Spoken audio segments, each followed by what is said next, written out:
Hi there, everyone. So as I mentioned, I love the WATI Chapter 8, Assistive Technology for Math, and I just want to walk you through this document a little bit and give you some of the reasons why I like it so much.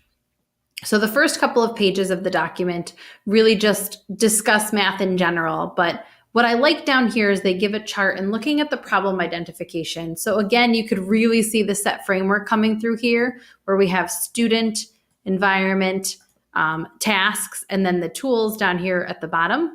But here it really gives you some examples of some of the abilities or difficulties you might outline for a student. So what are their learning strengths? Do they understand specific math concepts or math notations? Are they having difficulty solving a problem? Is it difficulty reading in the area of math?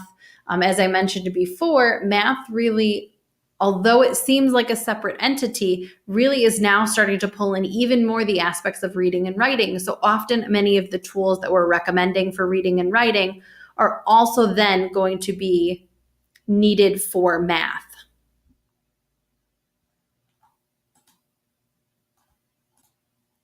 What is also extremely important here is looking at the environmental considerations. So what is available in the math classroom already? Is there a smart board available? So if the student is just having difficulty keeping up with their notes, can their notes be printed out for the student? So what's available? Again, looking at the least restrictive environment and how the classroom is meeting the student's needs.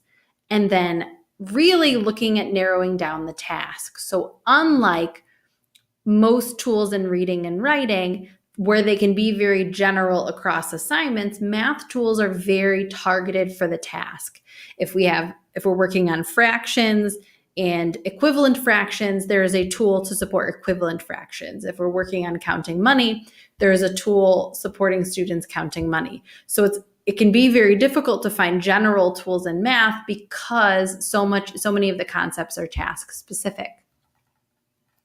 So I also like looking at, breaking down their sensory considerations and looking at the tools and reviewing the continuum of math tools.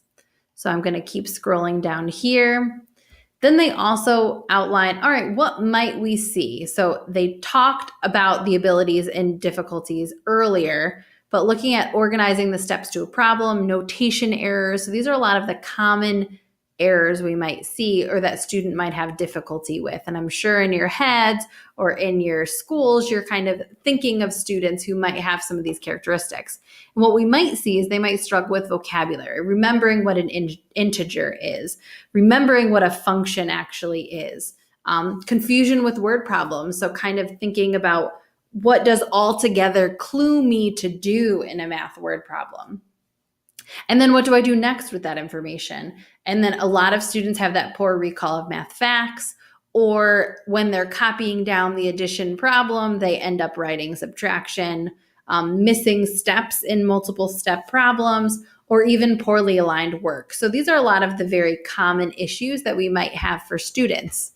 And there are also a lot of myths, so that students really need to work on their math facts until they get them. For some of our students with disabilities, that automaticity might really not be possible for them. So what sort of assistive technology tools can we help them to compensate? Special ed students can't handle upper level math. If they can't do math facts quickly, they can't do higher level math. And a lot of these statements are really kind of stuck on that fact fluency. That students might have difficulty with. And then also if they have areas of difficulty in math, the student might have this negative self-talk. And I think that there's a big movement in schools, which is really important to change students' perceptions of themselves, and that, math shouldn't be, I'm just not a math person, or math is hard. We really should help students to have positive experiences with math very early on.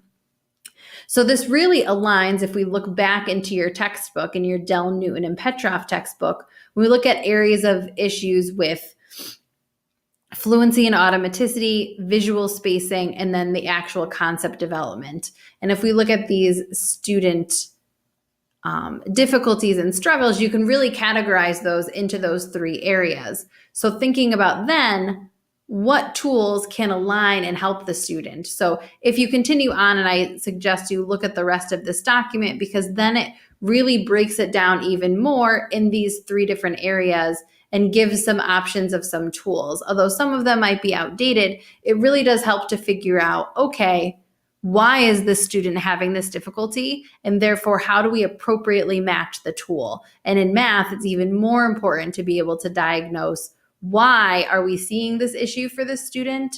And then let's pick a tool to appropriately handle that.